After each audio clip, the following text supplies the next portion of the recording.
Hi, everyone, and welcome to Legal Management Talk, the official podcast of the Association of Legal Administrators. We're back for year 2 of doing a live episode with an audience here at the Association Leadership Institute. So please make some noise and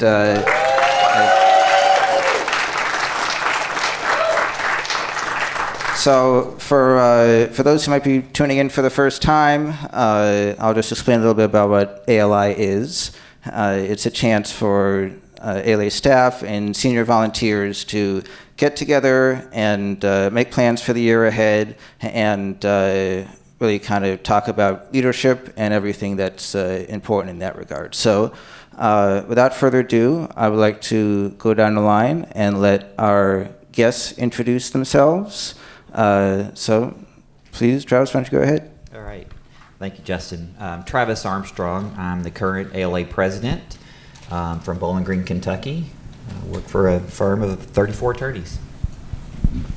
Hi, everyone. Alyssa Goldstein, ALA president-elect and COO of Ram Law in New Brunswick, New Jersey. Hey y'all, Lawrence Winters. I am the incoming chair of the Future Readiness Advisory Council, and I am the CEO of 4L Managed Accounting in Tampa, Florida. Well, thank you all so much for being here. And so Lawrence just mentioned the Future Readiness Advisory Council, and that's involved in what we're going to be talking about today, because that's one of our volunteer groups, and part of the role that they play is to advise the board of directors on future trends and everything that's coming along down the pike in the legal industry. And back in the fall, they prepared a report. We did a survey. And I say we, in full disclosure, I am the staff liaison to that group. But so I had a hand in it, but certainly did not do nearly as much work as Lawrence and the other council members did. So. We put out a survey of our membership, and we talked about 5 key areas, and we found quite a few interesting findings. And so we're going to talk about some of those today and what it means for the legal industry and for ALA as an association. So first, I want to kind of defer to Lawrence on kind of explaining what one of his top takeaways was from the survey, and what you found most interesting.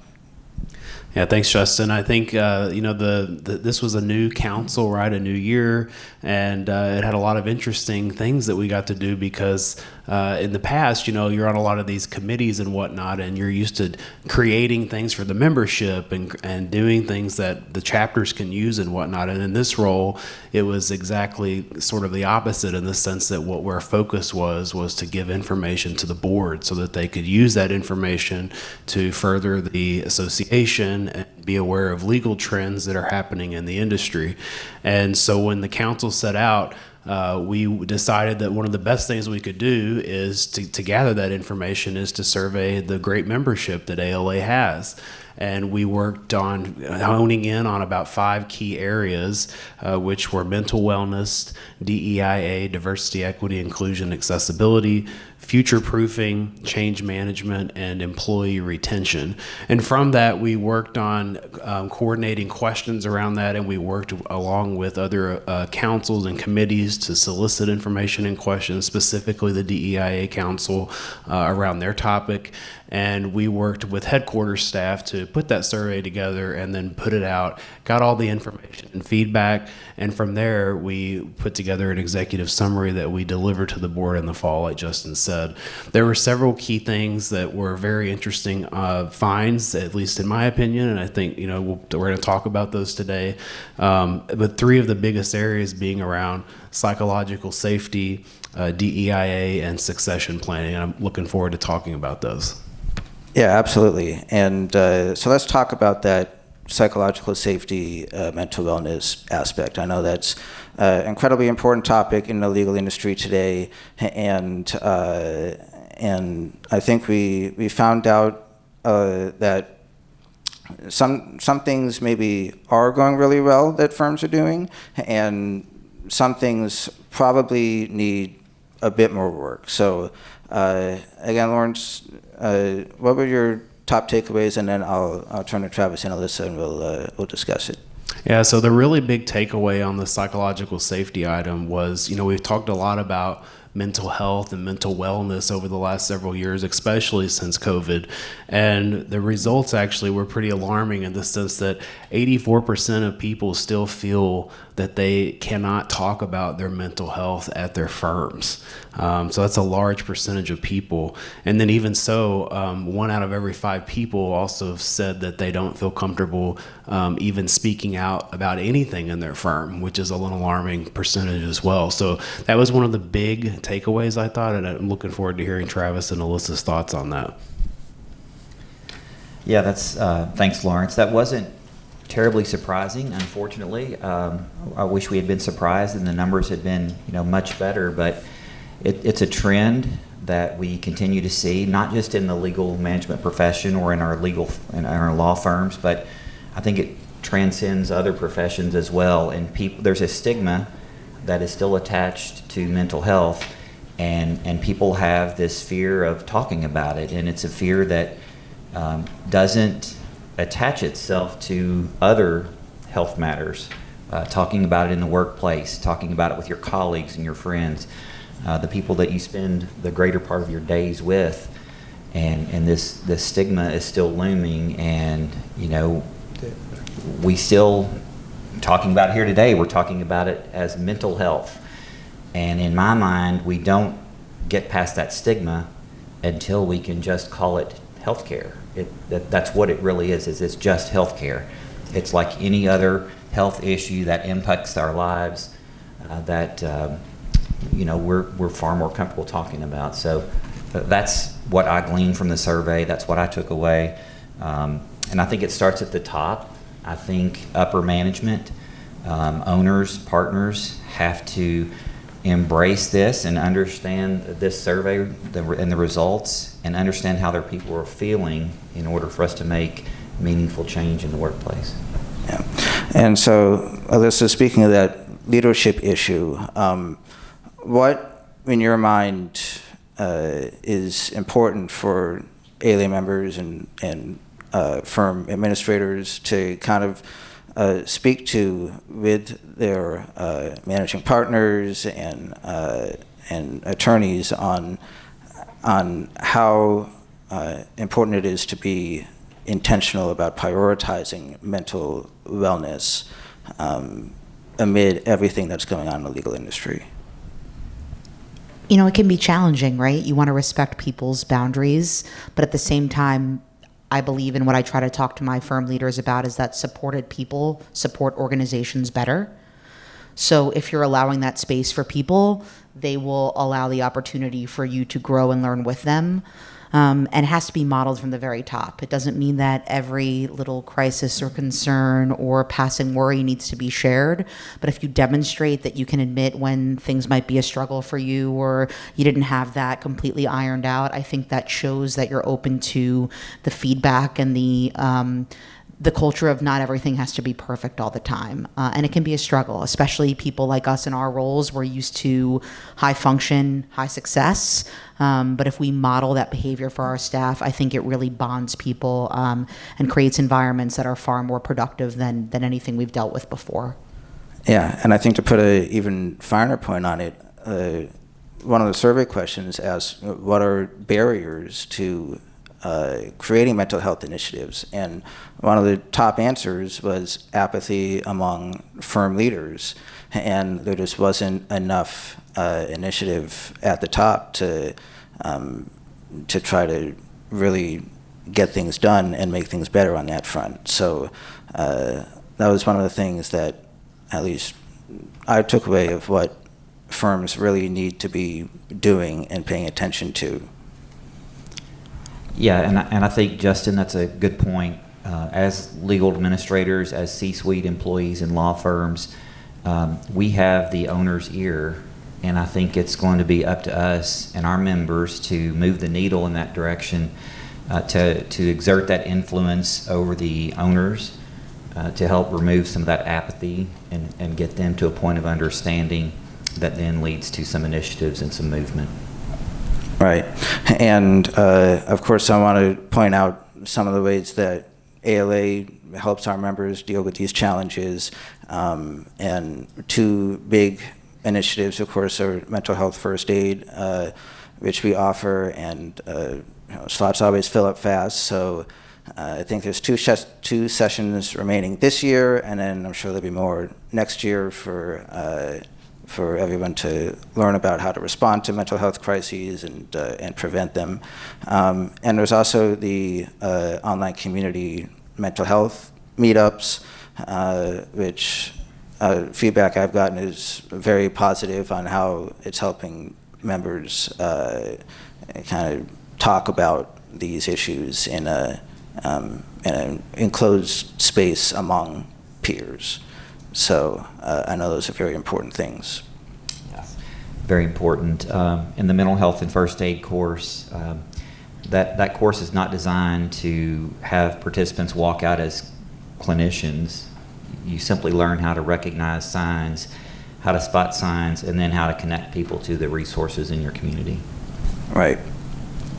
So I want to move on to the second major topic that was a big takeaway from this survey, and that was, as Lawrence mentioned, DEIA.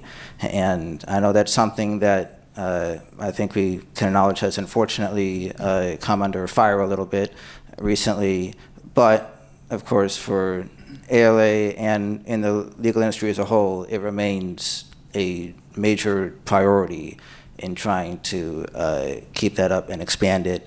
So I think in the survey results, there were some positives in that firms are certainly thinking about these issues and trying to plan initiatives that are mindful of being inclusive and promoting DEIA.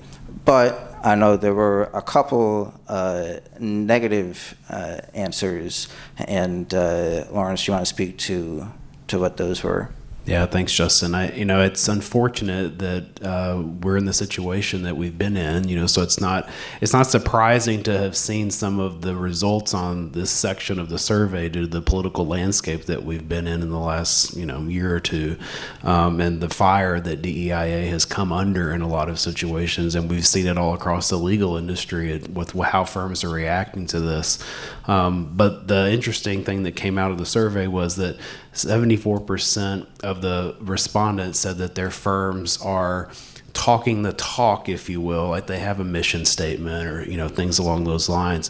But 53% of those that are talking the talk aren't actually walking the walk, right? They're just checking the boxes. They're not necessarily going beyond that and actually instituting DEI and moving that needle forward within their organizations. And I know in your previous volunteer role, as you're a serial volunteer, you were chair of the DEIA committee. So I know this has been a big focus for you going back several years, and so I'm interested in your perspective on how firms can be more intentional about making sure that they are providing opportunities to their employees for mentorship and inclusive mentorship, and making sure that they take feedback and metrics from those initiatives. Yeah, absolutely. Again, it's one thing to have just the statements and checking the boxes, but it's another thing to actually do the work, the hard work to implement and make sure that you're taking everything into consideration. I think it really just goes from being able to move from just making good intentions to actually being actionable and measuring those, because you've got to measure things to make sure that you're making progress. And I think that's where a lot of places fall down with not doing that step. But I think when you're going through this process, the first thing that you have to do is you have to actually listen before you start to design and implement DEIA, right? You've got to listen to the underrepresented groups within the firm. You've got to listen to feedback, because to think that, any of us have the best ideas or we know what's right, is not necessarily a right approach, and we need to be collaborative in that and listen to everyone's feedback. And then the second thing is to really build DEIA into all of your processes, right? From onboarding to employee reviews to just everything that the firm does. Just like with ALA's pillar in the strategic plan, feeling DEIA in everything that we do and being able to see and feel that. It's the same in the firms. You've got to make sure that you're implementing it in a way that you see it and feel it in everything that you do. And then 3, being able to really measure what matters. And that could be from looking at your retention to pay equity to promotions in the firm, et cetera. And then 4, making sure that you're really equipping the leaders in the firm to lead inclusively, invest in training. One of the biggest things that happens is everyone naturally has their biases, right? And you have to be able to break those biases and understand that, and continuing to invest in education around DEIA and other things can really help to make people more aware, be more open-minded, and be more inclusive and equitable in everything that they're doing. So I think doing those steps is an easy way to help to listen, take the feedback, implement it in everything that you do so you can see and feel it in everything that you do at the firm, measure what's important, and invest in the education and the people. Definitely.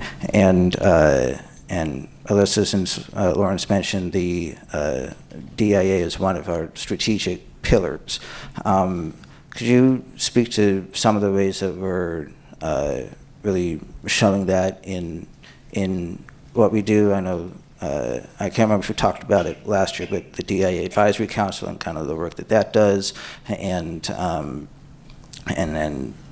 some of the other resources that we have.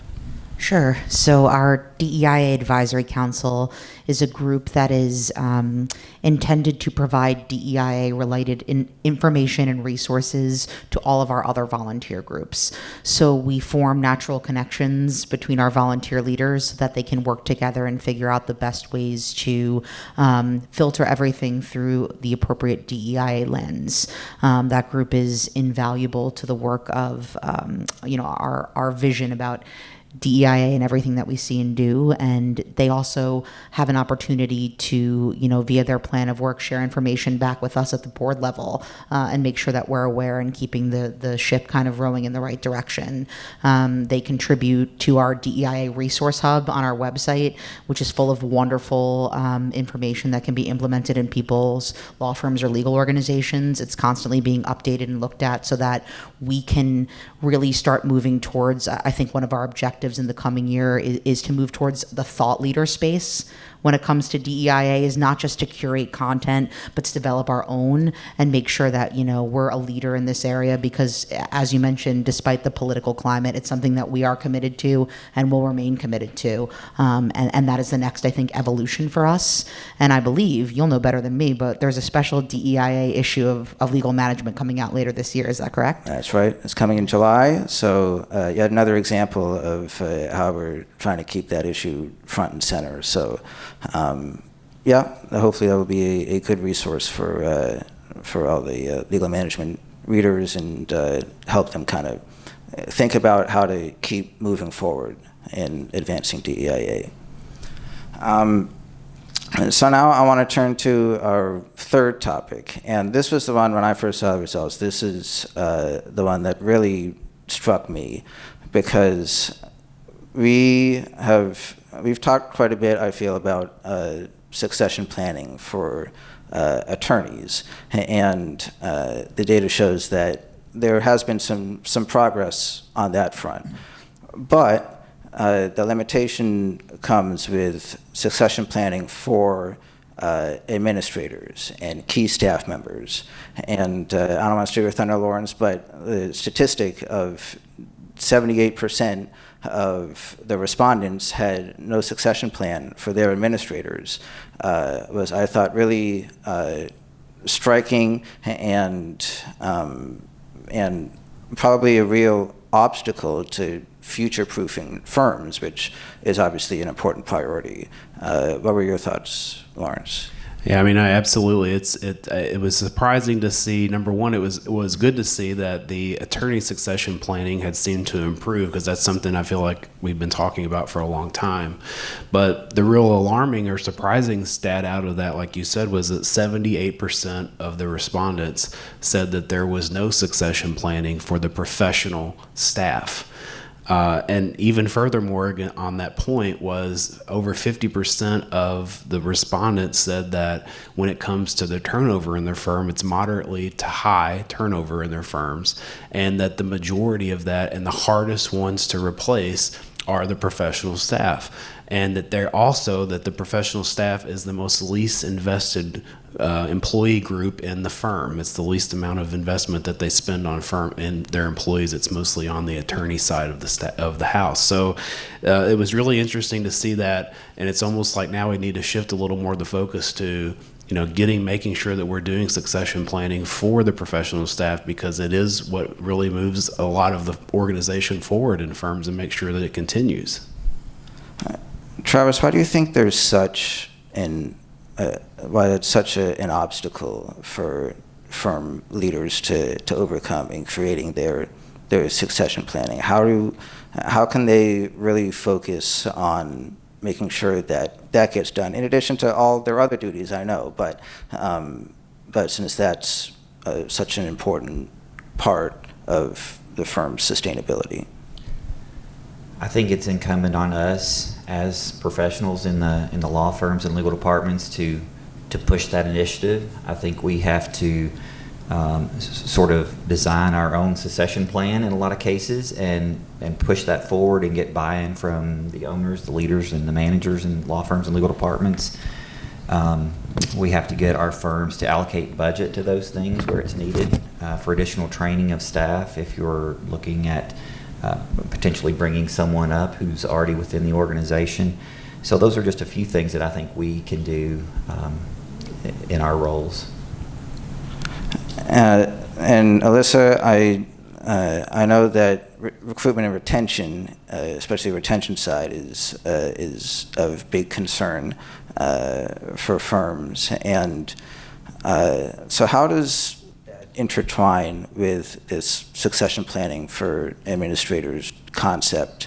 And I'm assuming that would help in that regard, theoretically.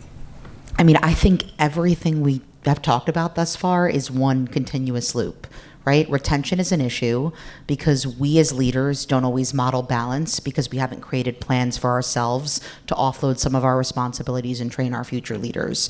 So we're not creating a safe environment for people to come to us and say, here's what I need to grow. We're not always looking at, we're looking at obvious signs of diversity, but we're not looking at diversity that may be underneath the surface. So if we're not engaging every single member of our firm, we may not know what perspective they can bring. And if we're not showing them that we care about them, we've invested in them, and that we're interested in their perspective, they're not going to be able or willing to help us take on our work, and so it goes. So I think it all ties into that, and that's the reason why retention in our industry is difficult, is because we haven't invested enough time in all of these areas to keep to shift from a loop to an upward trajectory. And absolutely, and of course I also don't want to be part of the lead here in that we do have, as part of our annual conference, a pre-conference workshop on the Saturday before conference starts, April 11th, all about succession planning for administrators. And so anyone who signs up will be able to hear from several speakers all about how to go about that, why it's so important, and everything related to that topic that, as we've seen, is so underdeveloped at the moment. Be a great opportunity for attendees to bring someone from the management committee to participate in that half-day pre-conference, and together work towards a plan for succession and the professional staff. Absolutely.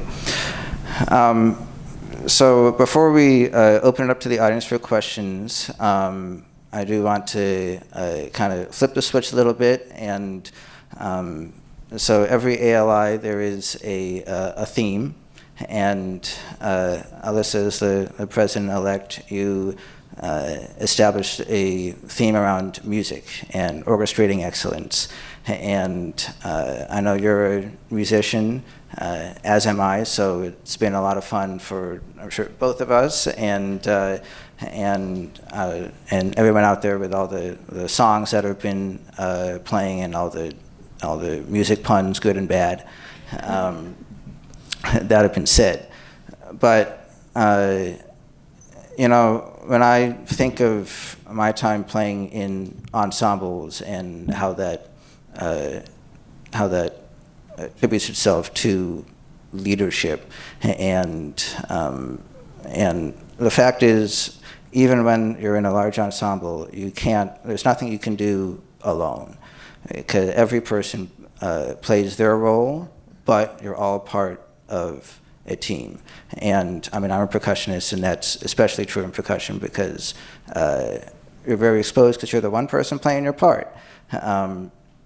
But you still are making the larger, a larger piece of music.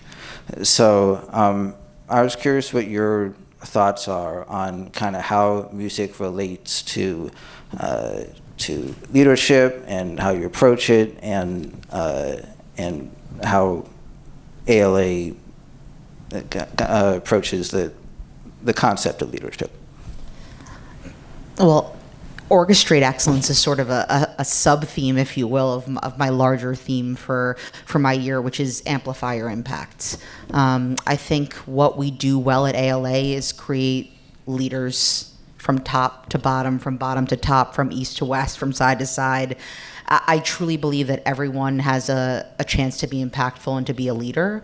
And we are in the process of, you know, throughout our year and as we move forward, providing resources at all of our events and everything that we do and all of our content to help people amplify that and find their voice. You know, I've done choirs, I've done solo acts and things like that. And I think ALA is here to support you at every step of your journey, no matter where you are in your songbook. Everyone has, I like to say, a song in their heart. My particular, you know, the quote that I carry with me is "How you love is who you are," which is a Sarah Bareilles quote. And I believe that every day and try to model that. And I think we all have something that resonates with us. And this organization helps us do that well and find opportunities for us to really to sing out loud. So that's what I've tried to tie into the year here and have people walk away with that, you know, maybe singing their songs with a little bit more confidence going forward.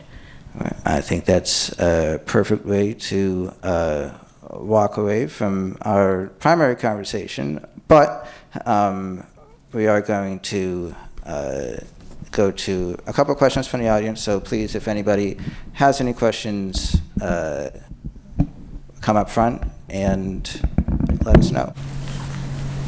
Thanks, everyone. How early do you think succession planning starts for administrators? Well, unfortunately, based on the survey results, it doesn't start nearly early enough. How early should it start? I think it should start immediately, because there are planned and unplanned succession events, right?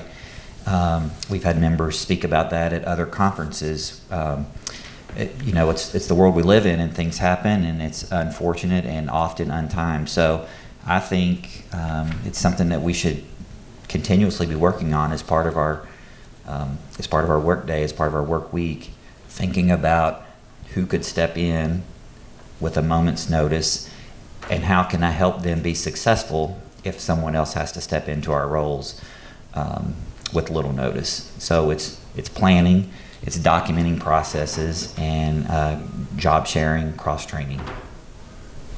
And conversing with people.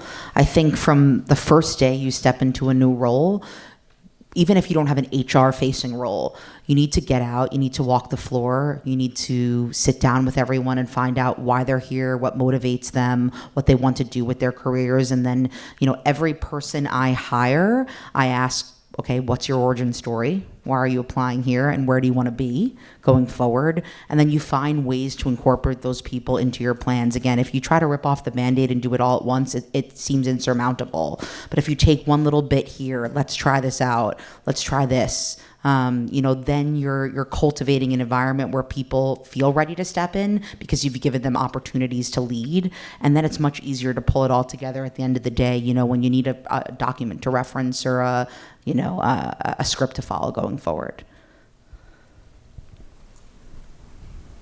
Anything to add, Lawrence, or we'll go to the next question? I think one of the best things that you can do as a leader is day one start planning for the next level, right? I always say to every team I've ever been a part of that I should be able to leave for a whole month and no one notice, right? And that's because you've got to constantly be building that next level underneath you, so that someone could ultimately end up taking on what you're doing and seamlessly have that happen. I think it's one of the best things that you can do as a leader is to always build up that next level underneath you. So my question is a little off topic, but since we have Travis and Alyssa here, we are almost at a year of the new volunteer structure. What do you think has worked well? And is there anything you think that we could have done a little better or you do differently? I think a lot of things have worked well. I'm not going to say it's been perfect. My theme last year was Climb Higher. It was a hiking, related to hiking a mountain. We had speakers talk about climbing different Mount Everest and Mount Kilimanjaro. And so to relate it to that theme, I would say we've lost our footing a couple of times and we had to step back and firm things up. But we've continued moving forward. So I think it's been a success. I think we, in that process, saw a lot of first-time volunteers at the international level, which was very encouraging. And I think those individuals have had a successful year. I think they've learned something about themselves, and I think they've helped move the association forward. So that's at a high level my feelings. Yeah, I'll add to that as far as, our wins or our successes. I think we really made a volunteer structure that is reflective of our strategic direction.